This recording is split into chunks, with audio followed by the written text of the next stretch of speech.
adında deyilən bir kız var. Tanıyıram, biz de olur.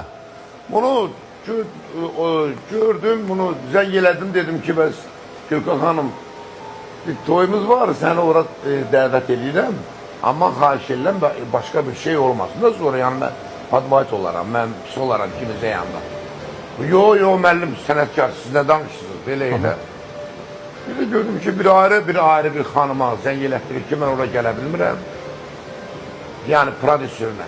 Mən demək istəyirəm ki, Gülkan Hanım, sən kimsən sənin prodüsörün də o? Sən kimsən ki, sənin prodüsörün var. Sən hələ bir kimsə ol, sonra prodüsörün olsun da. Qardaş, hərəsi bir bir prodüsör getirir.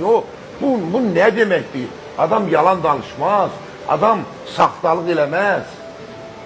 Mən də, məsələn, Manaf kimi bir oğlanın qabağında söz verirəm.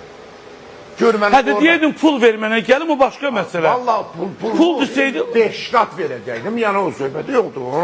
O da elə olandı ki, onun iş qabağından, yəni o... Təhsil edeyim də söz verib. Amma mən söz vermişəm. Sən dünən çıxmışsan ortalığa, büyünləri yalan satırsan, ayrı bir işin çıxan kimi bu birisini badbayt eləyirsən. Yəni var, tək oğlanlar deyil. Mən Gülkan